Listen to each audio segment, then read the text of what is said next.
de síndrome de Down y después tamiz metabólico. Las exponentes del día de hoy somos Laura y su servidora Amuri. Vamos a comenzar con la definición de lo que es síndrome de Down, que es una cromosomopatía con alteración del cromosoma 21 o también conocida como trisomía 21. En la incidencia vamos a ver que mientras más grande sea o más edad tenga la madre al momento de tener a sus bebés, hay una mayor probabilidad de que estos niños salgan con el síndrome de Down o que tengan esta cromosomopatía. Teniendo en cuenta que si una mujer se embaraza a los 20 años, uno entre 2.000 nacimientos van a tener el síndrome de Down, a comparación de que si a los 40 años se embaraza, va a ser uno entre cada 100. Sin embargo, la mayor parte de las mujeres que se embarazan o los nacimientos que llegan a término, pues son de mujeres más jóvenes. Por tanto, Porque las solamente el mujeres más 20%. jóvenes se embarazan más seguido, claro, ¿no? Así es. Entonces, solamente el 20% de las personas que tengan síndrome de Down van a ser de madres con más de 35 años. Tenemos aquí a la izquierda un cuadrito en el cual tenemos desplegado toda esta parte de los factores de riesgos para poder tener este tipo de cromosomopatía, que son la edad, el hecho de que tengan un antecedente de un hijo previo, que sea primigesta, que los padres sean portadores de esa cromosomopatía, antecedentes familiares de un tío, primo, etcétera, que tengan infertilidad los padres y si tuvieron una pérdida gestacional recurrente, eh, un embarazo actual con diagnóstico de defecto estructural fetal y el embarazo múltiple. Existen distintos tipos de, los cariotipos de lo que es la trisomía 21, en el cual el 95% van a ser una trisomía libre del 21. El 4% van a corresponder a las translocaciones y apenas el 1% al mosaicismo. Más adelante vamos a retomar esto, sin embargo, lo importante de acá es que estos son los porcentajes de frecuencia dentro de las personas con síndrome de Down, y los que tengan el mosaicismo son los que van a tener como que un menor grado de retraso mental y de fenotipo del síndrome de Down. El fenotipo va a ser, el fenotipo está caracterizado por todos estos signos y todas estas señales que les tengo aquí escritas. Pueden leerlo más adelante. Ahora pasamos con las pruebas.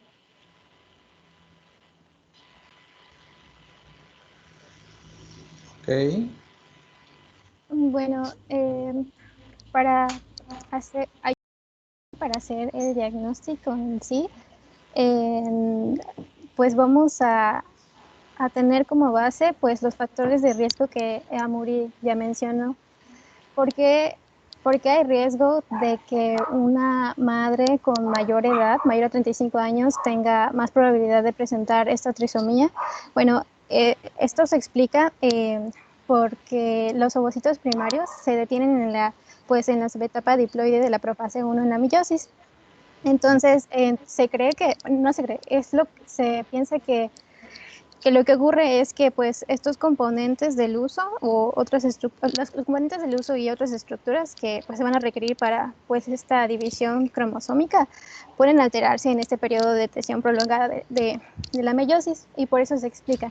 Incluso los factores de riesgo de pérdidas, de embarazos previos, es porque, bueno, lo que estamos hablando ahorita son de mutaciones cromosómicas, y en específico de las aneuploidías.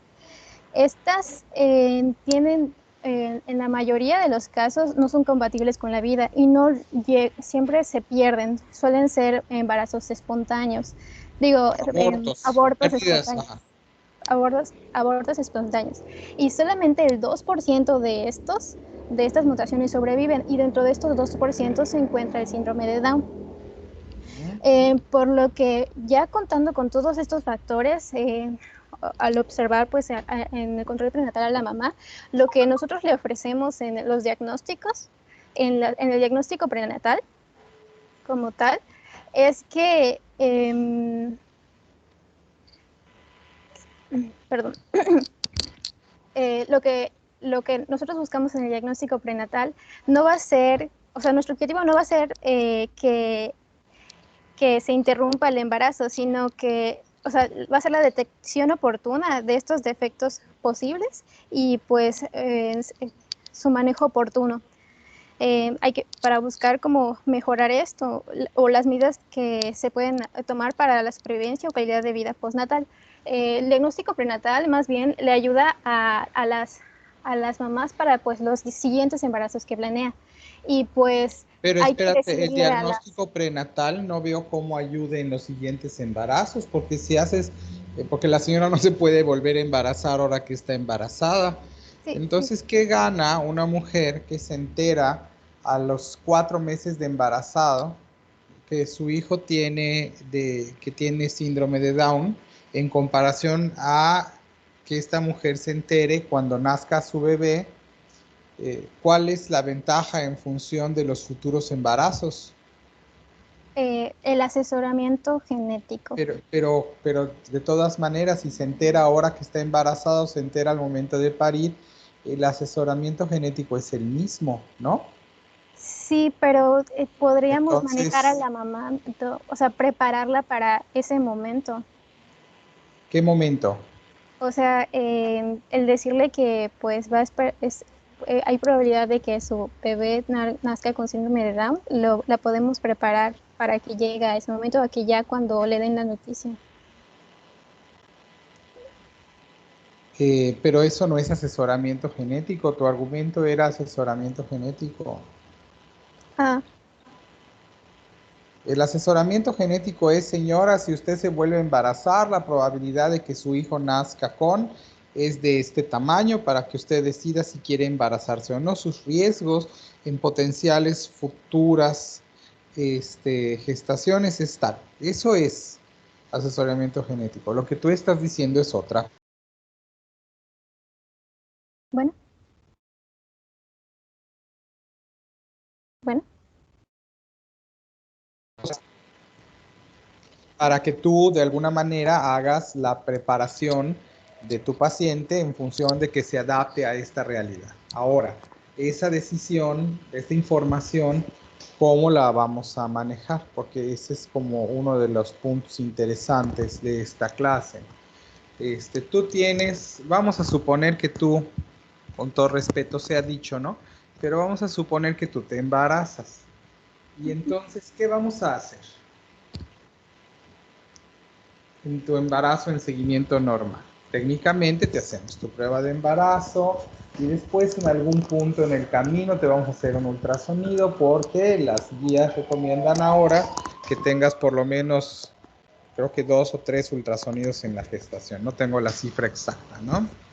Entonces ahora resulta que te hacemos un embarazo, un ultrasonido en tu embarazo y que encontramos que tienes una translucencia nucal incrementada, ¿no? Que es un marcador ecográfico visible en el primer trimestre de la gestación. Entonces, ¿qué me recomiendas hacer? Mm, Bueno, esto solo es decirle a la paciente la probabilidad que tiene de que el niño nazca con síndrome de Down y si ella lo quiere saber en realidad. Eh, si tiene, Pero por ya ejemplo, salió en la el translucencia ultrasonido. nucal, ajá, tiene un 70, si solamente tomamos en cuenta la translucencia nucal, pues solamente va a tener un 70% de probabilidad de tenerlo. Ya si se le suma la edad materna, pues ya tendría un 75% Por de... eso, vamos a suponer que eres tú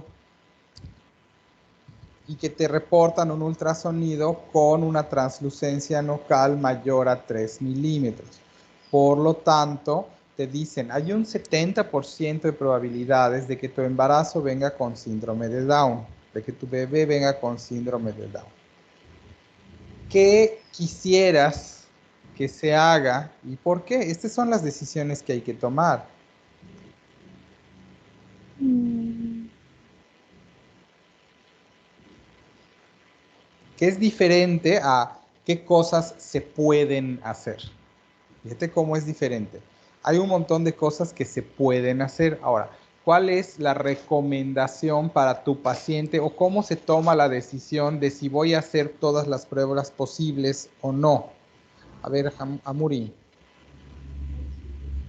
Creo que depende de el informarle a la paciente cuáles son los riesgos de las pruebas que se le pueden hacer, puesto que todavía está el bebé dentro de ella, tendrían que ser pruebas invasivas o para poder hacer la confirmación y con el riesgo de que pudiera llegar a perder al bebé.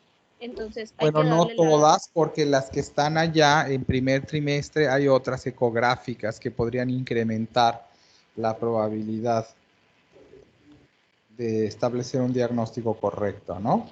Ahí está hueso Okay. nasal ausente, ducto venoso, regurgitación tricuspidia, hay algunas otras posibilidades. Pero bueno, ok.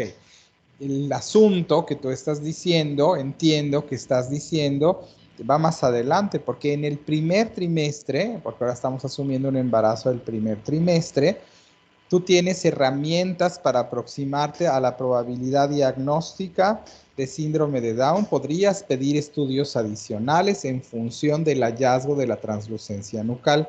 Si tu radiólogo es bueno, entonces, porque encontró la translucencia nucal, tuvo que haber buscado los otros marcadores ecográficos. Por eso es conveniente ir con un radiólogo con experiencia en este tipo de ultrasonido que tiene una formación más específica que un gineco o que un ultrasonografista, ¿no? Que eso no es un médico especialista en radiología, sino que es un entrenamiento de meses. Dicho eso, entonces, bueno, ok, tienes este resultado y de todas maneras no te da certeza. El ultrasonido sugiere una alta probabilidad de síndrome de Down, pero no da garantía. ¿Qué más podemos hacer?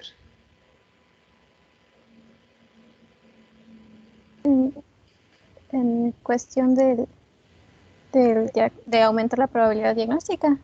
Sí, claro, es la idea, ¿no? Ahora tú quieres saber si tu bebé viene con Down o no.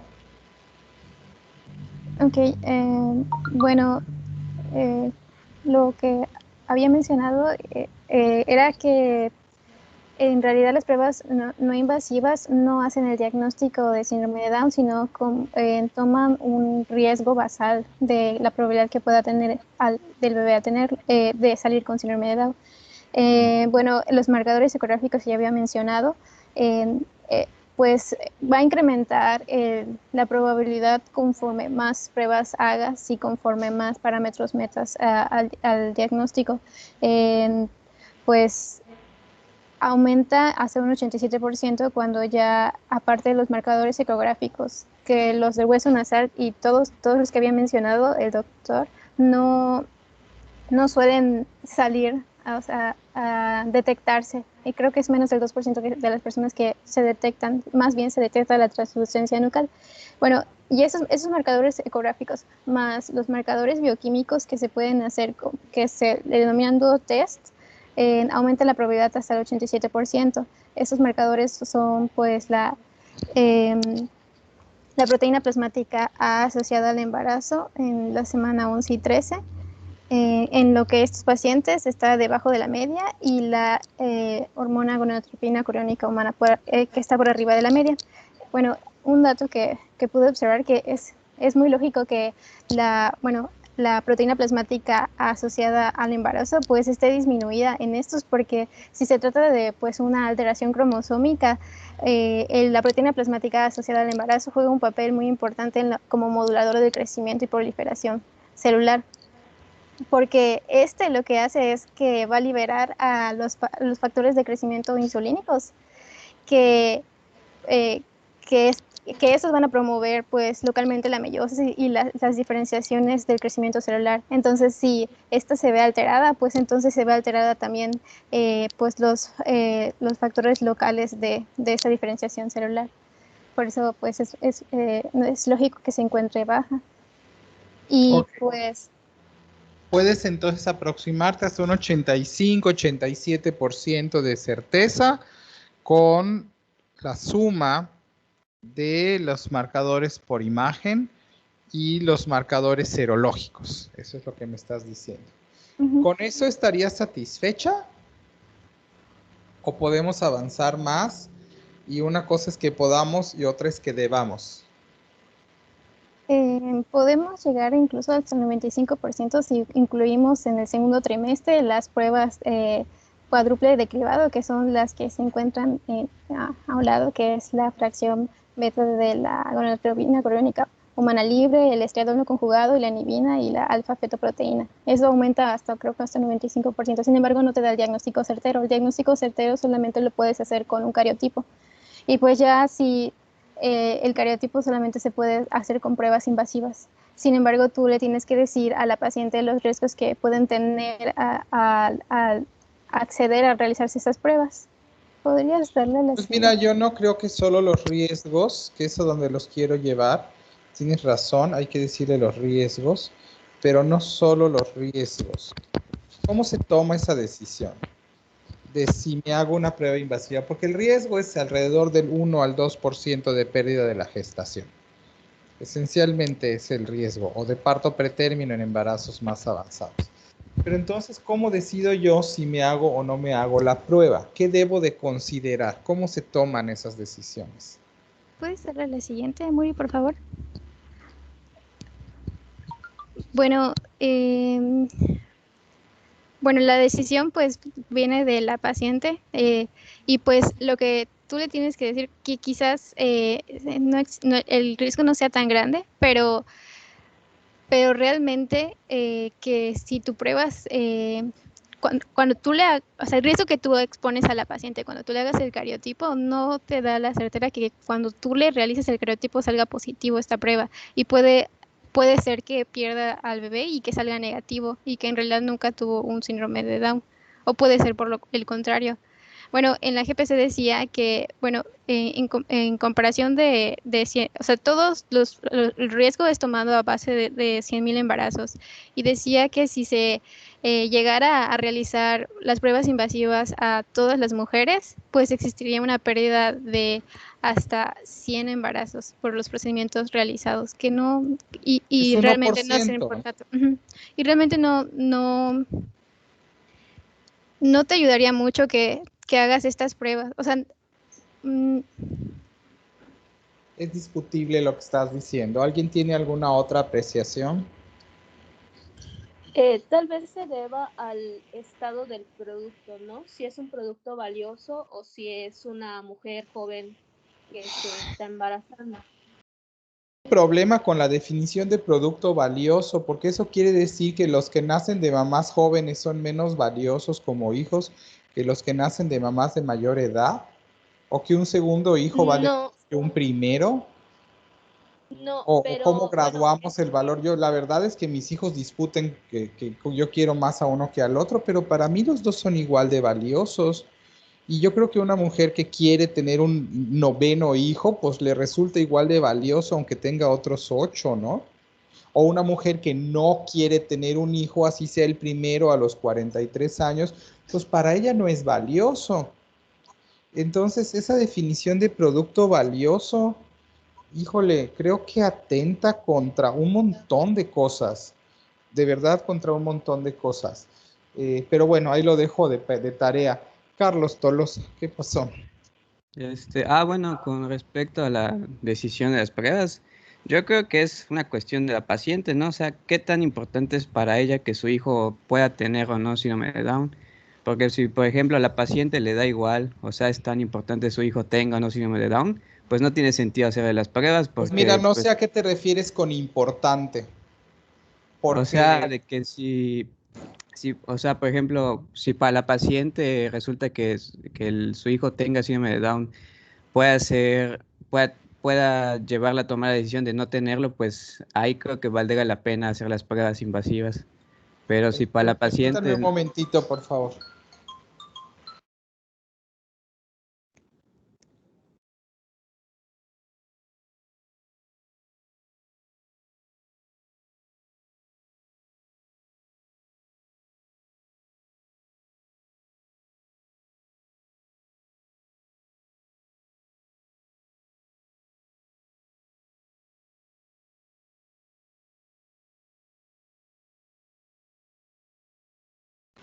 Ya estoy de regreso.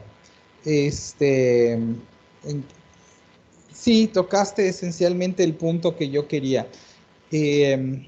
Las decisiones no se toman en función de lo que uno tenga como criterio. Perdón que ya te atropellé con eso del producto valioso, porque el valor de un hijo lo define cada familia en su contexto y no lo define ni la edad, ni el número de hijos previos, ni ninguna de esas cosas. Y en sentido estricto, fuera de lo legal, porque lo ético y lo legal son dos cosas diferentes. El, el punto de la prueba diagnóstica es lo que se va a hacer con el resultado.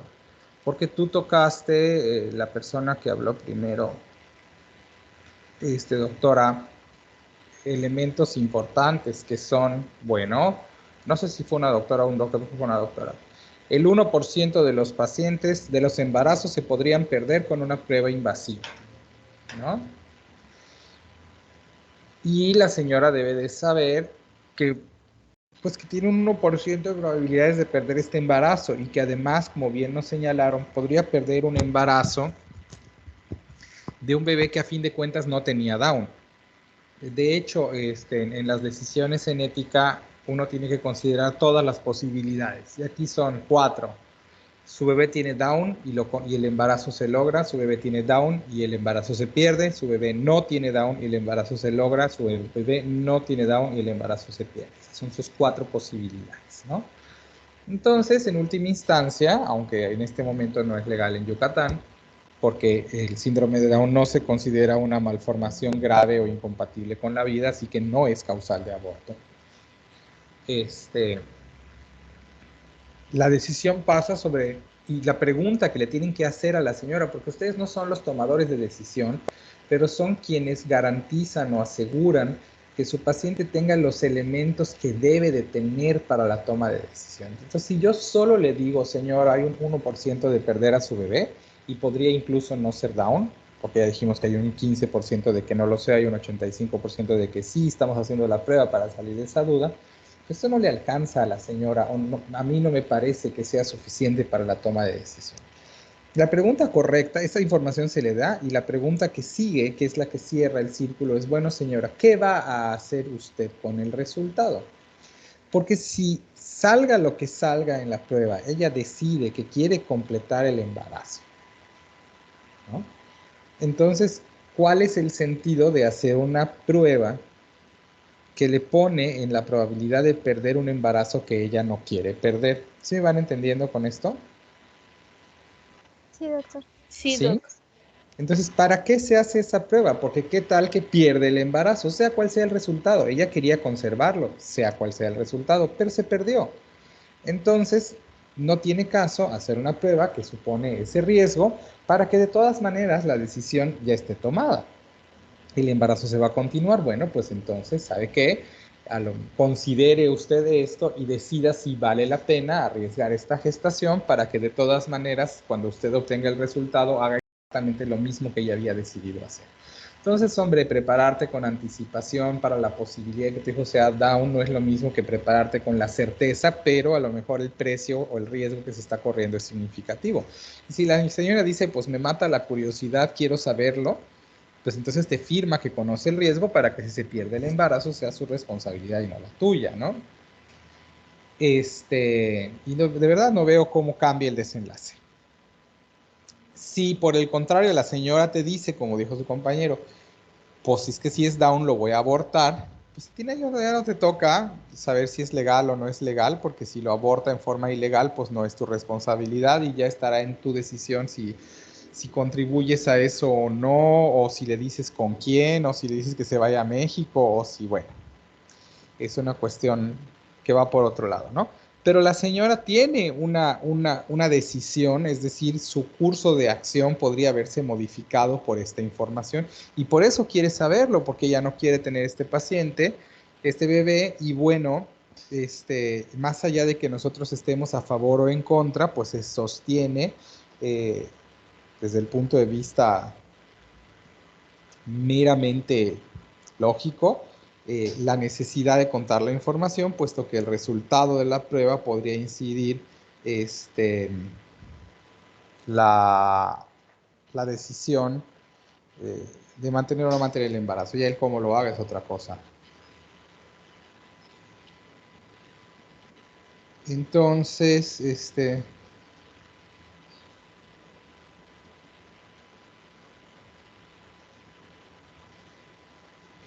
permítanme un momentito.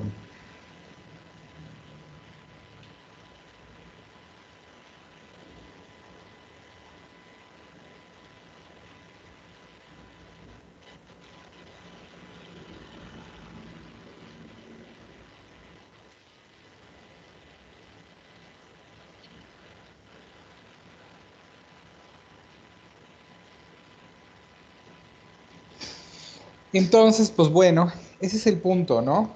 Pues ya si decide que lo abortaría, bueno, otra vez estamos en el dilema ético, pero le toca a ustedes, no les toca a ustedes decidir.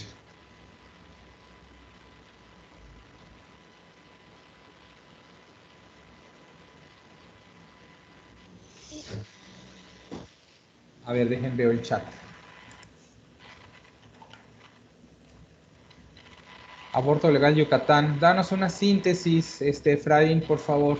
No podemos leer todo eso ahorita. Sí, doctor. En Yucatán hay cinco causales de aborto legal. La violación, en el riesgo para la vida de la mujer, malformaciones congénitas graves, imprudencial y economía precaria. Y en malformaciones congénitas graves, que es lo que compete a esta clase, te dice que bueno, lo voy a leer rápido. Las alteraciones del feto pueden ser diversas, algunas impiden la vida fuera del útero y otras la permiten vivir, pero con muchas dificultades. Y dice que, bueno, no te explaye mucho, pero te dice si puede provocar daños físicos o mentales graves. O sea, son las Por causas. eso, pero Down no está en ese criterio. Ajá, no, Down no es un criterio de aborto en Yucatán. no. Ese es el punto, que eso lo dije hace rato. Down no es una razón para abortar en Yucatán. No lo justifica porque no se considera grave. ¿Quintana Roo y Campeche dicen diferente o van sobre la misma línea? En Quintana Roo son 4 en vez de 5 y solo cambia el que es de social grave, el precariedad, y en Campeche solo hay 3, que es violación, salud de la mujer e imprudencial. Imprudencial se refiere a cuando es un accidente. O sea, si la mujer es accidente y Por aborta, eso no. Down tampoco es razón. Ujú. El único lugar que yo tengo en mente que es razón antes de la semana 14, que no necesitas razón, es en Ciudad de México.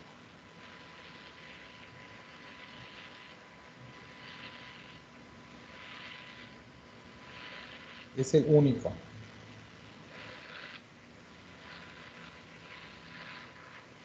No sé si es diferente para ustedes, pero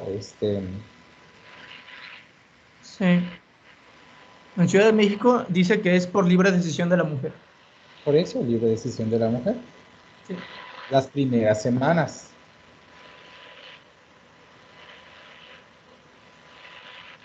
Ese es todo el asunto. Entonces, pero la señora se podría ir a México y no nos hagamos tontos, ¿no?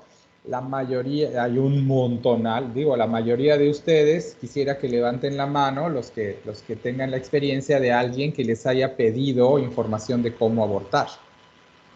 Nomás para que veamos cuáles. Si pueden levantar la mano aquellos que han estado en esas condiciones en que alguien les ha preguntado.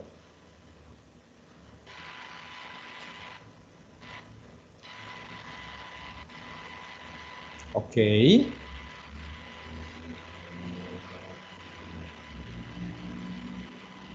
Eso quiere decir razonablemente que estamos teniendo abortos, porque esta información no es académica, ¿no? Es bastante aplicativa. Por lo tanto, pensar que el aborto no existe en Yucatán como problema, porque no es legal, eh, pues la verdad es que es inocente, ¿no? Por supuesto que existe. No va a meter a la postura de si debe legalizarse o no, porque es otro foro. o no voy a entrar en controversia, pues, si se debe o no legalizar, porque es otro foro. Yo lo único que pongo en la mesa es, ¿está ocurriendo, sea legal o no? Entonces, que algo esté proscrito no impide el fenómeno, y a lo mejor valdría la pena tenerlos bajo supervisión, porque entonces van a ocurrir en mejores condiciones, pero bueno, en fin, es un problema real. Así que, dado esto, es razonable pensar que una mujer que recibe esta información y que tiene la decisión de terminar el embarazo va a encontrar la manera de terminarlo, sea legal o no. Si tiene una decisión lo suficientemente firme. Y en ese punto, en esa función de esa información, otra vez, no se trata de si yo lo haría o no. Bueno, yo no puedo, ¿verdad? Por obvias razones. Pero en el hipotético caso no se trata de si yo lo haría o no. Se trata de si los pacientes podrían hacerlo o no, y entonces qué uso le pueden dar a la información. Hasta allá es a donde quiero que lleguen, y este punto a donde quiero llegar, y en este punto es un poco más la educación de cómo se toma la decisión y qué información necesitan los pacientes, porque por el contrario, si no va a tomar esa decisión, la verdad es que mi recomendación médica, no es mi decisión, es en contra de la prueba, porque no va a cambiar lo que se va a hacer. Y todas las pruebas, como se los he dicho muchas veces, deben de hacerse solo si tienen potencial para cambiar el curso de acción diagnóstica o terapéutica en un paciente. Dicho eso, entonces ya nació el niño.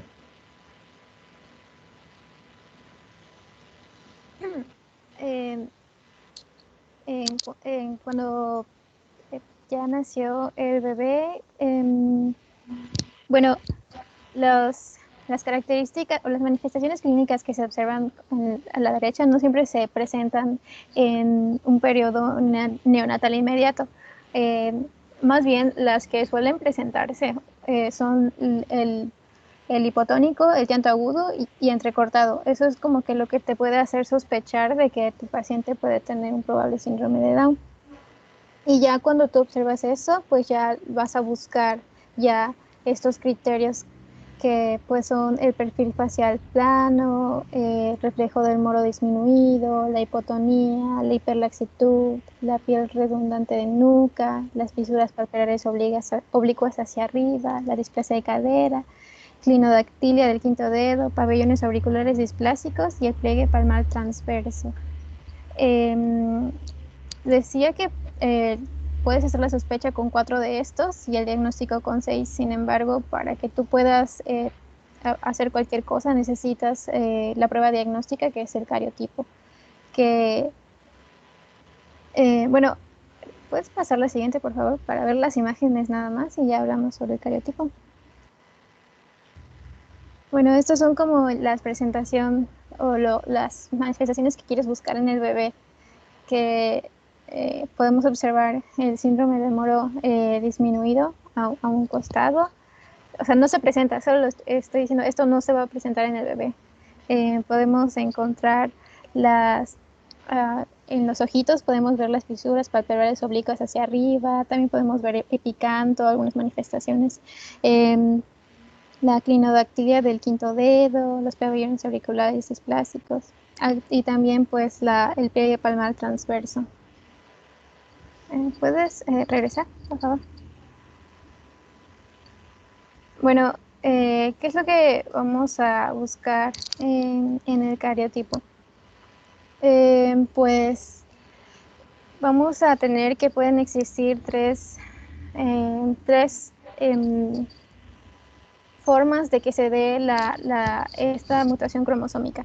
En el 95% es cuando existen 3 copias del cromosoma 21, y esto se debe a una no disyunción, que esta puede ser por una pareja sin ninguna mutación cromosómica, en el cual a la hora de la división pues se llevó los 2 alelos a la hora que no se separaron, los usos no los separaron, entonces pues se llevan en 3 pares, entonces se vuelve una copia cromosómica de 3, o sea, y entonces por eso es... A ver, no, de los 3 pares, creo que hubo un error ahí.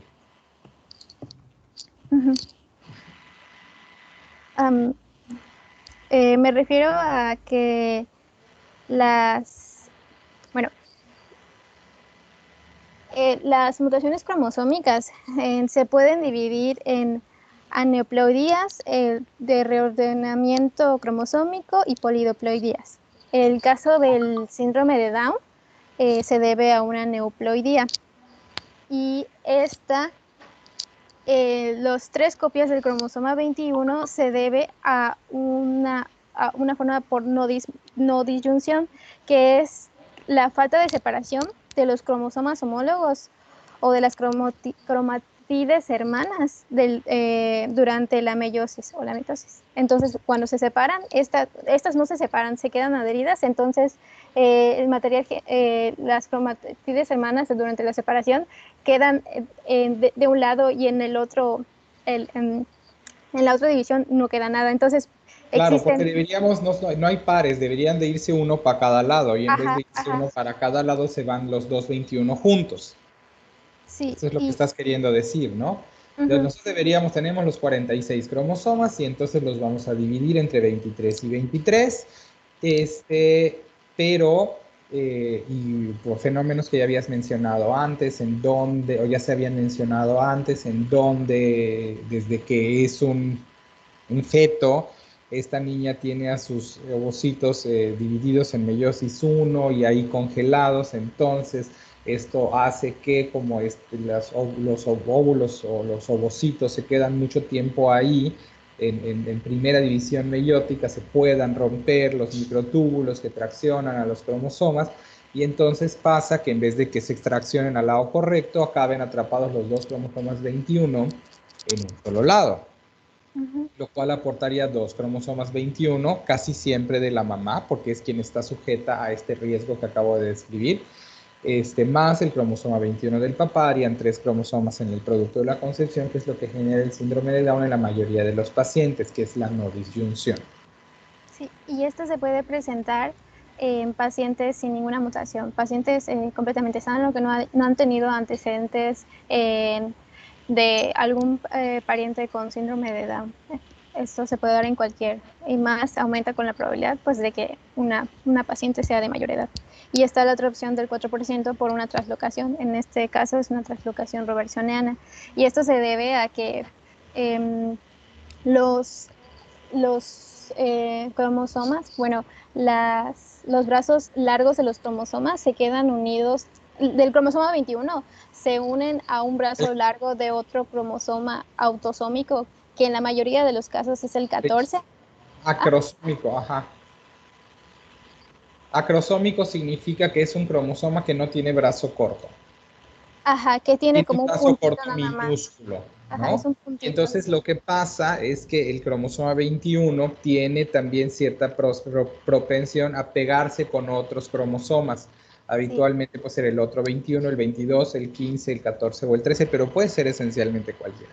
Entonces, si se pega, digamos, la más común es 14-21. Si se pega el 21 con el 14, entonces, como van a compartir centrómero, que es donde se une el microtúbulo, entonces van a viajar juntos. Y esto todavía tiene que irse un poquito más allá, porque ustedes tienen que visualizar que los cromosomas, que la información genética en sus células se encuentra casi siempre en forma de cromatina, de red de cromatina. Y por eso cuando uno mira las células al microscopio ve una mancha que se tiñe de morado con el colorante de Wright, y no ve los cromosomas. Es decir, hay una red allá cuando están desenredados los cromosomas. Y cuando la división celular, los cromosomas se condensan, y es que yo veo los cuerpos cromosómicos que me permiten contar. Pero en condiciones normales esto no está así. Ahora, como esta información genética está en red, es que se puede, si se fractura la cadena de DNA en algún punto, podría empatar de manera inadecuada. Y es por eso que ocurren las translocaciones. ¿Ok? Así es como se dan, porque se rompe, y en vez de empatarse, no les tienen que empatar, se empata con algo más. Ujú. Y hay sitios de mayor frecuencia de ruptura que explican esto, y ocurre esto cuando están en cromatina. Entonces cuando se condensan, pues resulta que ya se juntaron el 14 y el 21, y entonces cuando los jales, los jala juntos. Y si jalas un 14 para un lado y el 14 del otro lado se fue con el 21 y luego el otro 21 se va de comparsa, pues ya tienes dos veces la información del cromosoma 21, y esto es lo que hace la translocación robertsoniana, que hace que te aumente la probabilidad de que el cromosoma 21, de que los dos cromosomas 21 acaben en la misma célula, en el mismo gameto, cosa que no quisiéramos que ocurra, pero podría ocurrir. Y esto es hereditario, o sea, es decir, si tú portas un cromosoma 21, una translocación 14-21, pues ya valió, porque podrías heredar, tienes un casi, no un 50%, pero una probabilidad que ronda el 30% de probabilidades de que tu paciente herede, de que tu hijo herede o tu hija herede, acabe con síndrome de Down. Es decir, tiene una probabilidad de recurrencia bastante mayor, que no hemos tocado la probabilidad de recurrencia. Si yo tengo una trisomía libre, la probabilidad de recurrencia se eleva por arriba de la población normal, porque el fenómeno que generó la no disyunción, que es ambiental y que afectó muy probablemente al ovocito primario, pues seguramente afectó a más de uno, lo cual implica que más allá del riesgo de la población general, en estos pacientes se incrementa la probabilidad por encima de eso hasta llegar a un 1, 2 o por ahí por ciento por sobre el que le toca, solo por la historia de haber tenido ese problema. Perdón, estoy en clases, ¿te urgen?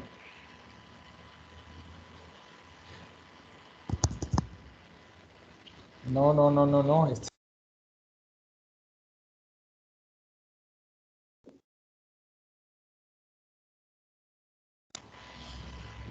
Entonces estábamos en cuando hay una translocación libre, una trisomía libre, perdón, lo que ustedes esperan es un incremento de 1 o 2% por sobre la población general de esa edad de riesgo, porque se considera que el factor ambiental que generó la no disyunción lo pudo haber generado en varias células. Cuando tienes, por el contrario, una translocación, y si tienen dudas, levanten la mano. Cuando tienes, por el contrario, una translocación robertsoniana, no, ahí la probabilidad se incrementa bastante más, porque tienes estos dos cromosomas que viajan juntos. Y hay otras posibilidades, porque podrían acabar los dos 14 del mismo lado, ¿no? Nada más que la trisomía 14 es incompatible con la vida. Y la probabilidad no es tan matemática, en realidad la probabilidad teórica ronda el 25%, pero no es tan así, porque hay que recordar que un porcentaje significativo de las trisomías 21 también se abortan. Eso es lo que hace que para recordar la clase de ayer, que tu probabilidad no se calcule en términos mendelianos, porque si bien hay un 20% de probabilidades de que tengas los cromosomas bien, o un 30%, y puedes sacar esta matemática, tú no ves el fenotipo o el resultado al final de cuentas, porque algunos productos se abortan, ¿no? Entonces están privilegiados los que tienen los cromosomas bien acomodados que los que tienen trisomía, y por eso la incidencia real es bastante más baja, ¿sale? A menos que tu paciente porte una translocación 21-21, en cuyo caso los dos cromosomas 21 viajan juntos siempre, lo cual implica una probabilidad de recurrencia del 100% esencialmente, ¿no? Por esto, bueno, y está la tercera posibilidad de que tú tengas un mosaico.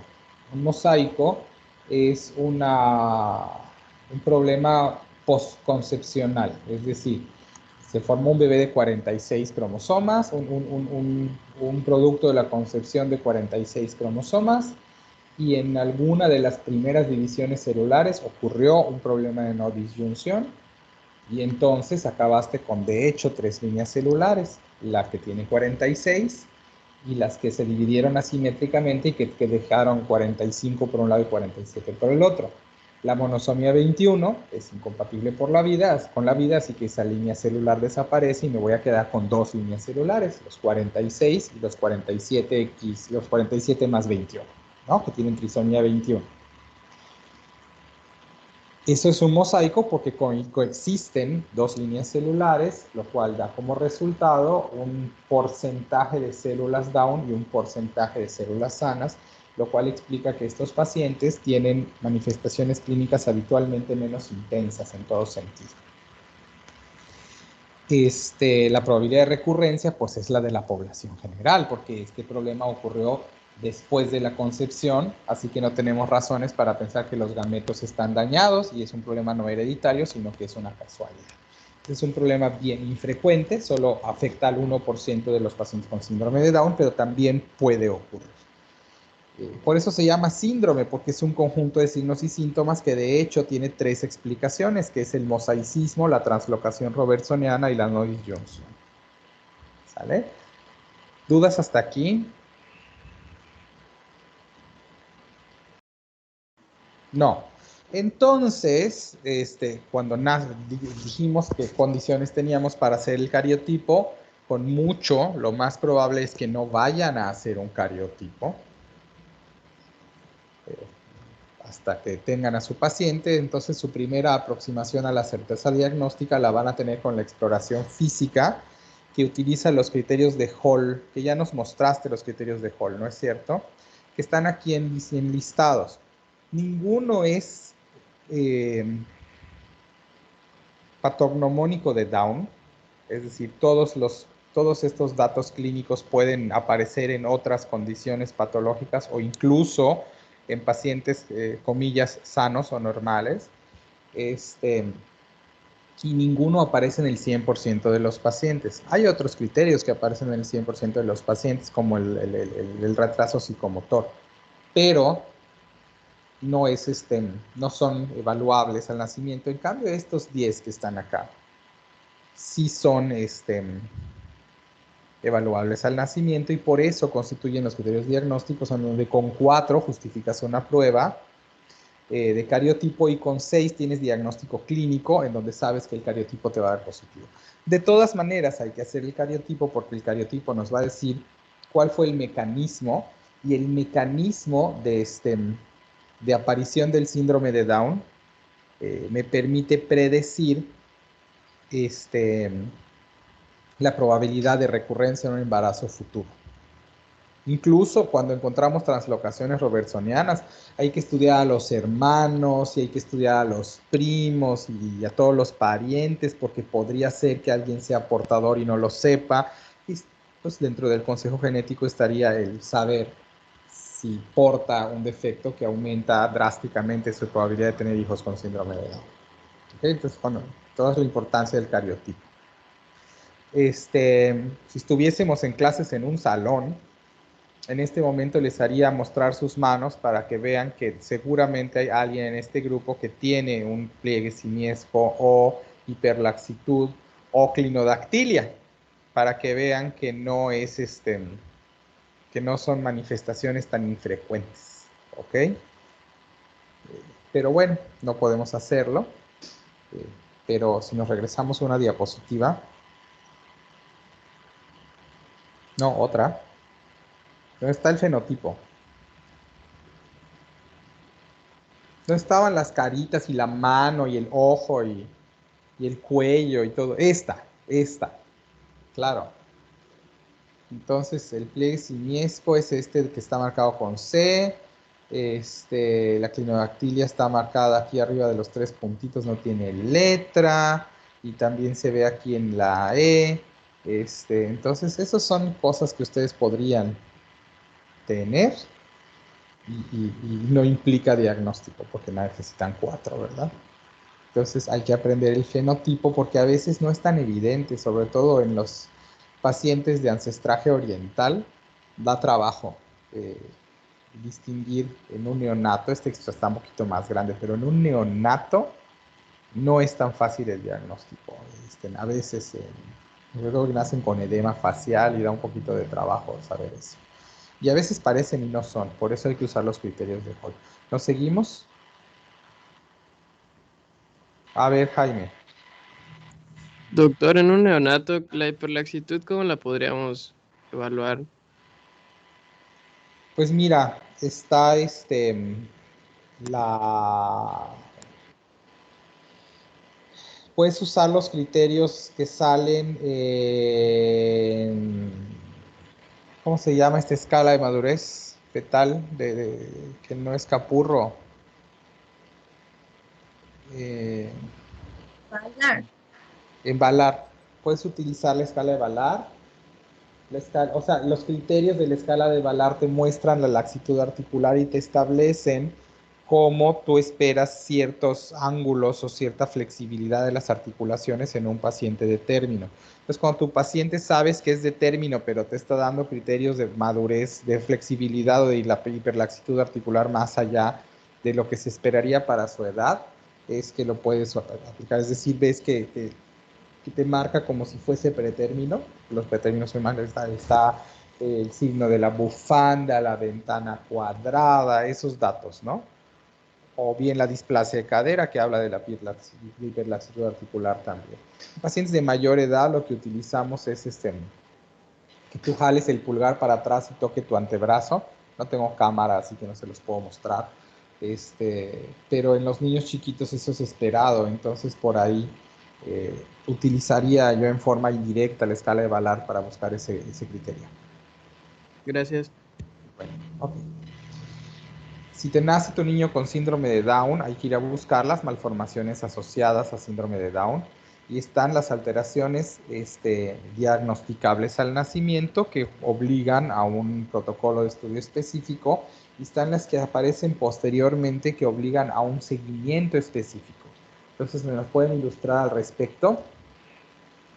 Claro, es importante que después de nacido un bebé con síndrome de Down sea diagnosticado en varias enfermedades o condiciones que puedan poner en peligro su vida. Más del 50% de los niños con síndrome de Down tienen cardiopatías congénitas, entre las que son más comunes es la comunicación interventricular y el canal auriculoventricular. Igual pueden tener malformaciones digestivas, en particular la atresia duodenal o un páncreas anular. El proceso de envejecimiento de los niños también son acelerado. Bueno, vamos a seguir la tabla. Sí, es En la parte fácil. de endocrino, sí, en la parte del sistema endocrino, los niños con síndrome de Down tienen una mayor predilección o predisposición a desarrollar un hipotiroidismo y diabetes. Por tanto, es necesario tener un seguimiento con ellos a lo largo de su vida para darles el tratamiento apropiado cuando Y se sobrepeso, requiere. obesidad y síndrome metabólico también, ¿eh? Y dislipidemia. Sí, es parte de las condiciones que pueden tener un niño con síndrome de Down. Ujú. Respecto al crecimiento y pues el peso de los niños, existen tablas en específico. En este momento no se las puse Pero en el existen slide. tablas de peso y talla para Down, eso es verdad. Es También hay verdad, una tabla de desarrollo psicomotor para Down, ¿eh? sí, eso se me olvidó ponérselos en las diapositivas. Sin embargo, en este momento les voy a mandar por el grupo de WhatsApp de Pedia las tablas que utilizamos en el IMSS. Están las de el desarrollo de pues niños, no quiero decir normales, pero pues, los que no tienen síndrome de Down y los que tengan otro tipo de, de síndromes o condiciones diferentes a la normal. La del desarrollo psicomotor, eso se las voy a deber, se las paso cuando terminemos la exposición. Y pues igual hay que tener en cuenta que los niños con síndrome de Down también pueden desarrollar o tienen una mayor predilección para desarrollar leucemias linfocíticas agudas, trombocitopenias y otros tipos de trastornos hematológicos.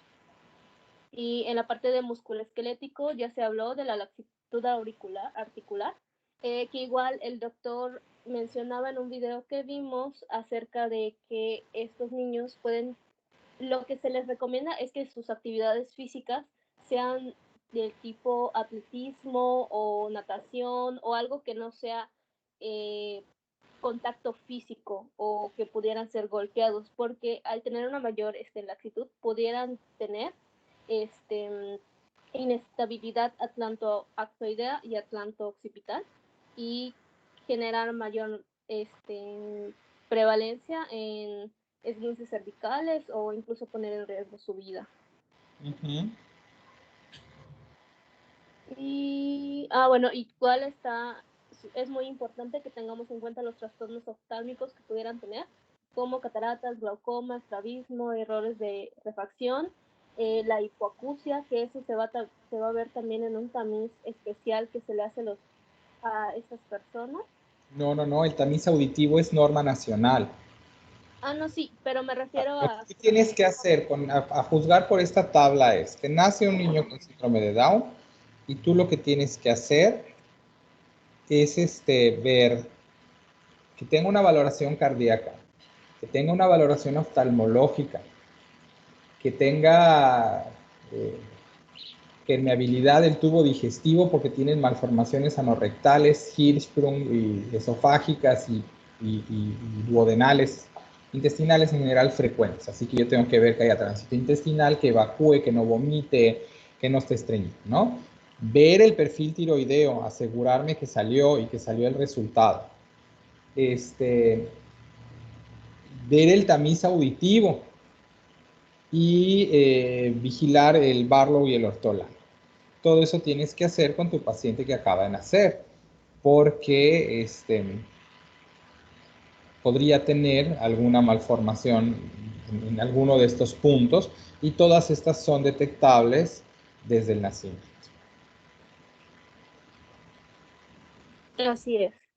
Y bueno, ya por último, solamente un dato interesante que se me hizo para mencionarles es que las mujeres con síndrome de Down son fértiles, o sea, pueden tener hijos, sin embargo, tienen una probabilidad del 50% de tener un hijo con síndrome de Down. Los hombres, por el contrario, son infértiles, a menos de que sea un caso de mosaicismo, en el cual, pues, sí van a poder tener hijos. Y ya sería todo por la parte de síndrome de Down. Por la parte de síndrome de Down, es correcto. No, todavía te falta el seguimiento. A estos pacientes les tienes que dar seguimiento de audición en forma anual, les tienes que hacer seguimiento de función tiroidea en forma anual, tienen riesgo de autismo que aparece alrededor de los 3, 4, 5 años de edad con pérdida de las habilidades aprendidas, así que esto es una cosa que se tiene que vigilar. Son sujetos de riesgo de Alzheimer, tienen riesgo incrementado de neoplasias hematológicas, pero sobre esto no se recomienda un seguimiento específico, sino solo índice de sospecha. Son inmunocomprometidos funcionales por pérdida de inmunoglobulinas o por deficiencia selectiva de inmunoglobulinas, lo cual implica que hay que tratarlos como inmunocomprometidos en forma, cuando hay infecciones en donde esto sea un criterio de hospitalización. O sea, hay que, no solo nacieron y tienen Down y ya está, ¿no? Hay que hacer otro montón de cosas. Estos pacientes requieren en buena práctica clínica intencionado porque varias de las alteraciones mencionadas condicionan unas dificultades de aprendizaje que son relevantes en un paciente que de por sí ya tiene un deterioro cognitivo de base. Y pues si ustedes tuvieran o tienen un familiar con síndrome de Down cercano, pues sabrán cómo hay una gran diferencia entre que su familiar sea totalmente dependiente a que se vista, coma, se hace solo y además algunos que sean razonablemente independientes o que pueden incluso tener trabajos sencillos, ¿no? Entonces, pues lograr el potencial de desarrollo de una persona con síndrome de Down es de lo más importante porque, bueno, ustedes lo habrán oído antes, pero sabrán que en pediatría el paciente es la familia, entonces lograr el mayor desarrollo posible en síndrome de Down en forma positiva en una familia que tiene una carga significativa de cuidado de una persona que tiene necesidades especiales. Entonces no es nada más al diagnóstico, hay que ver todo lo que se tiene que hacer después, que genera una diferencia. Vicente, ¿qué pasó?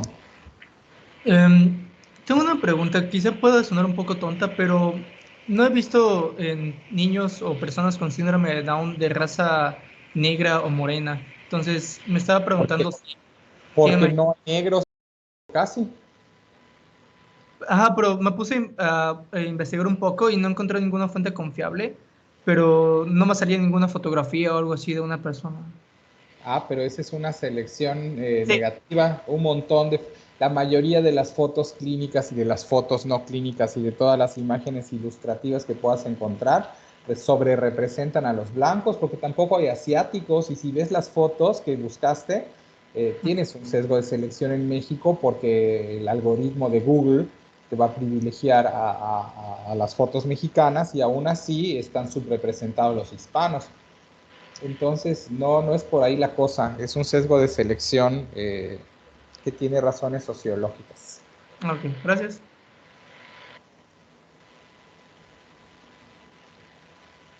Bueno, si no hay más, sigamos. Claro.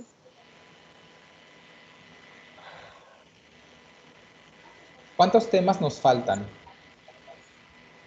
Pues todo también es metabólico o No, del temario. Ah, Faltan como unos 11, creo. O sea que vamos súper a tiempo.